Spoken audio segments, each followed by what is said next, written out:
Bonjour et bienvenue sur votre chaîne UJNL TV. Aujourd'hui, on se retrouve sur le plateau de Pasteur J'ai une question.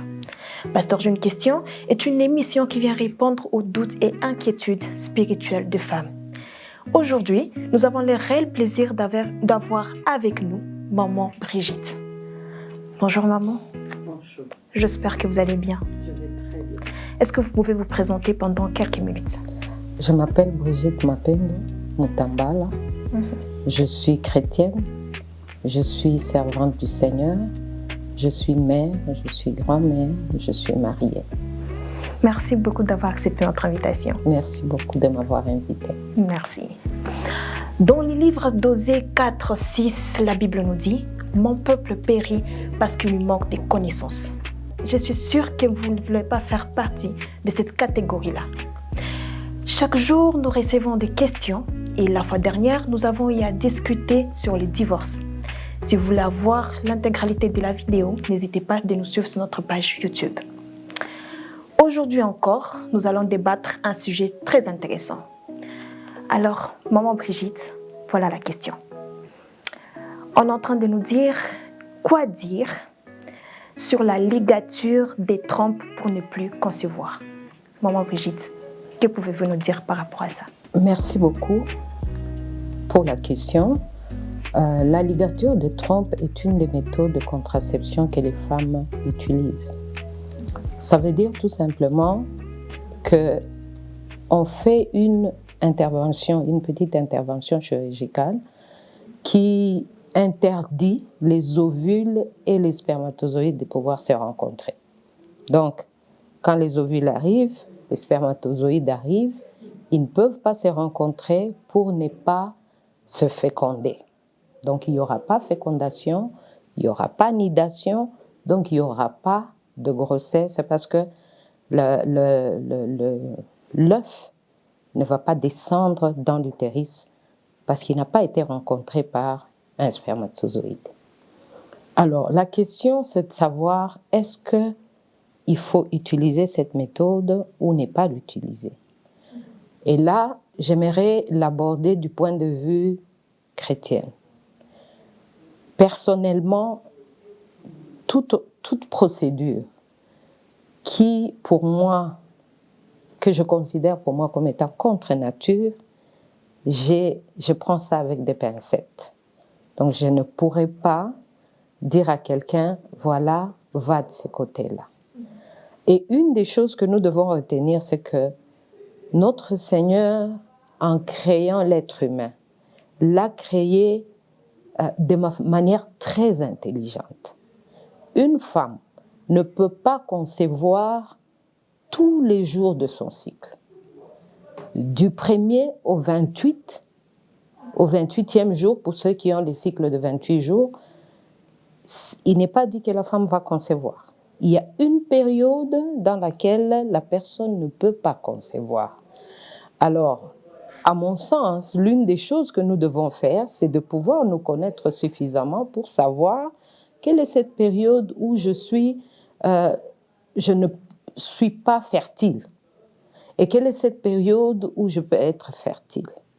Ça, c'est la première des choses. Une autre chose, c'est que parfois, on craint que j'ai un petit enfant et je tombe enceinte encore une autre fois. Le Seigneur, toujours dans son intelligence, a fait que lorsqu'une femme est en train d'allaiter, elle produit ce qu'on appelle la prolactine. Et la prolactine arrête la possibilité pour une femme de pouvoir concevoir. La seule difficulté que nous avons actuellement, c'est que lorsque nous sommes devenus des femmes travailleuses et lorsque nous avons un enfant, nous ne l'allaitons pas 24 heures sur 24. Nous sommes obligés d'aller au travail, l'enfant est mis au biberon et nous espaçons le temps d'allaitement. Le fait que nous espaçons le temps d'allaitement, parce que c'est l'allaitement qui induit la prolactine et la prolactine induit les laits. Nous arrêtons ces temps-là. La prolactine qui est produite devient minime. alors on ouvre la voie à une possibilité de conception. Alors, qu'est-ce que je pourrais dire là-dessus? Rester naturel pour moi, rester dans ce que le Seigneur lui-même a conçu comme plan, serait la meilleure des choses à faire. D'accord. Alors, une autre question, est-ce que c'est un péché de mettre des trompes, de limiter les choses? Est-ce que vous considérez ça comme un péché ou je ne sais pas? Si nous consultons les Écritures, Oui. Il n'y a nulle part où on parle des ligatures, des trompes. Il n'y a nulle part où je peux dire que voilà, on a pointé ça en disant ça, c'est un péché et ça ne l'est pas. Mais je me dis, pour moi, je le trouve comme étant quelque chose à ne pas faire qui est mal parce que c'est contre nature. Autre chose, même si nous n'allons pas du côté de péché, vous savez, actuellement, dans le temps, les gens accouchaient avec 12 enfants et tu peux en perdre 3, 4, ça arrive. Mais imagine aujourd'hui les enfants, les femmes ont 2, 3 enfants. La ligature des trompes, c'est quelque chose d'irréversible. Donc, une fois que vous le faites, il y a de fortes chances que vous ne pouvez pas revenir à l'état dans lequel vous étiez avant. Alors, avant de pouvoir opter pour une option comme ça, il faut vraiment réfléchir pour vous demander, est-ce que c'est ça réellement que je veux faire? Il peut arriver qu'à un certain moment, vous aviez 2 enfants et vous vous dites, je veux en avoir un autre. Vous avez déjà ligaturé vos trompes. On va vous dire, voilà la seule solution, faites une insémination in vitro. Toujours, on part du non naturel au non naturel. Donc, on fait une fécondation dans une boîte de pétri en dehors de votre corps, et puis on vient poser le fœtus, l'œuf dans votre utérus. Tout ça, c'est contre nature. Pourquoi ne restons-nous pas dans ce que le Seigneur a voulu dans son plan? Moi, je me dis, lorsque vous allez en dehors du plan de Dieu, pour moi, je considère ça comme une mauvaise chose. Et de là à dire que c'est un péché, c'est seulement un petit pas. D'accord, maman. Et aussi, est-ce que vous pouvez un peu nous parler en ce qui concerne les fausses couches? Que dit la Bible par rapport à ça? Les fausses couches. Normalement, la Bible nous dit qu'il n'y aura pas... Attends, je vais regarder dans... Je pense... dans Exode. Dans Exode, chapitre 23, verset 26. Il n'y aura dans ton pays ni femme qui avorte, ni femme stérile, je remplirai le nombre de tes jours. Ça, c'est une des promesses qui a été donnée aux enfants d'Israël. Mais il nous arrive d'avoir des situations où une personne passe par une fausse couche. Je le prends d'abord du côté de quelle peut être la raison qui fait que la personne a une fausse couche. Pour les scientifiques, il y a des raisons médicales qui peuvent expliquer qu'une personne qui a bien conçu n'arrive pas à mener sa grossesse à terme. Si nous allons vers le spirituel, nous pouvons nous dire, le Seigneur a promis qu'il n'y en aura pas. Mais qu'est-ce qui fait que, en fin de compte, cela arrive? Et puis, si nous regardons aussi dans Jérémie, si nous lisons dans Jérémie, le Seigneur lui-même nous dit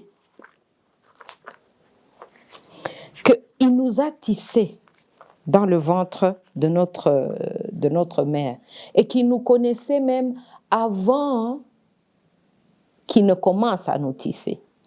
Alors, si le Seigneur est en train de tisser dans le ventre et que à un certain moment la grossesse est interrompue, je me dis, il n'a jamais tort.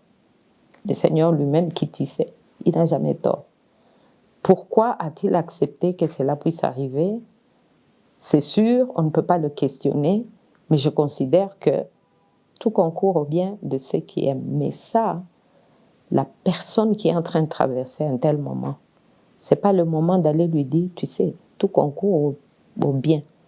Pour toute femme qui a déjà eu une grossesse, à peine que vous apprenez que vous êtes enceinte, vous commencez déjà dans votre tête, vous commencez déjà dans votre esprit à avoir une connexion avec l'être qui est en train de se former en vous. Vous commencez déjà à vous imaginer comment l'enfant sera.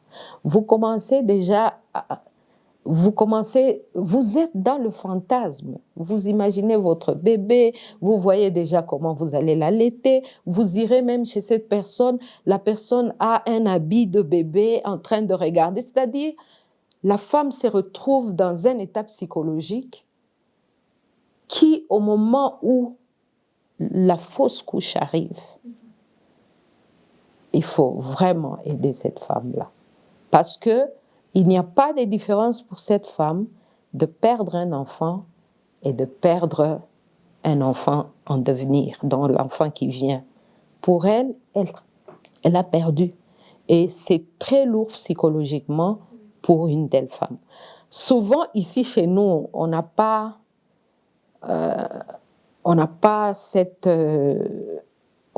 on n'assiste pas la personne comme il se doit. Mais si nous rentrons dans la personne qui est passée par cette expérience-là, c'est une expérience suffisamment difficile. Et vous pouvez voir une personne qui entre dans une amertume. Pourquoi c'est arrivé à elle, à la personne, et pourquoi Dieu a permis tout cela? Mais nous savons, et la Bible peut toujours nous consoler. Si nous allons dans Psaume 34, 18, la Bible dit ceci: « Quand le juste crie, l'Éternel entend, et il les délivre de toute leur détresse.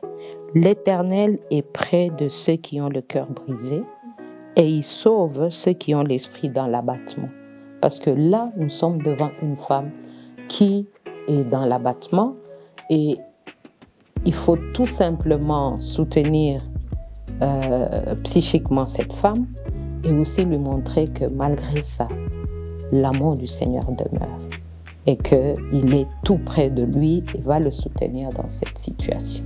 Merci beaucoup. Bon, Brigitte, merci d'avoir accepté notre invitation encore une fois.